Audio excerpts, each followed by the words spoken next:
आथिखालाव बिटिआर सोरखारा आसाम सोरखारनि बिथोन बायदियैसो सोलियो नामा?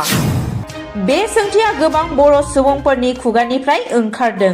बावैसो सिगां आसाम सोरखारजों फोसावजानाय 5,550 फोरोंगिरि थिसननायनि मादाव सा 58 फोरोंगिरियाल' बर' बिजोंनि।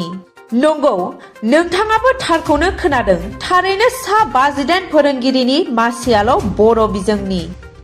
बेनि गेजेराव इउपिनि थाखाय सा 12 मासि आरो एलपिनि थाखाय सा 46 मासि गासै जयै गोरोबनानै 58 मासियाल' बर' बिजोंनि। गोबाव समनिफ्रायनो टेट उथ्रिसारनाय बिजाथिफोरा फोरोंगिरि थिसननायनि दाबि खालामबोबाय थादों। नाथाय बिथांमोननि दाबिया दा फैमाल जाबाय होनना गोबां दान्थे बिदान्थे खालामदों।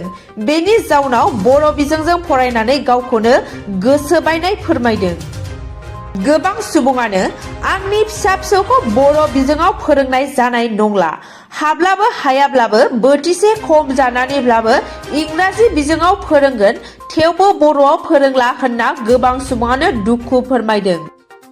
नोंथांनि गथ'आ बर' बिजोङाव फरायदोंब्ला एबा नोंथाङा बर' बिजोंजों टेट उथ्रिसारनायब्ला नोंथाङाबो साननो गोनां जादों जानांगौ। बेबायदि थासारि जाबाय थायोब्ला बर' रावा बेसे गोबाव जोरबावगोन? अब्ला नोंथाङा नोंनि गथ'खौ बर' बिजोंनि सोलोंथाइ होनो सानो नामा? बेफोरबायदि सोंथिखौ बर'नि गाहाय माहारियारि आफाद, बर' साहित्य सभा आरो बर'नि फरायसा आफादा बेनि सायाव मा राहा लागोन? आरो आथिखालनि सोलिफु सरकार बिटिआर सोरखारा बेनि सायाव मा फिननाय होगोन? बेफोर सोंलुफोरा सिखांदों गोबां बर' सुबुंफोरनि खुगायाव।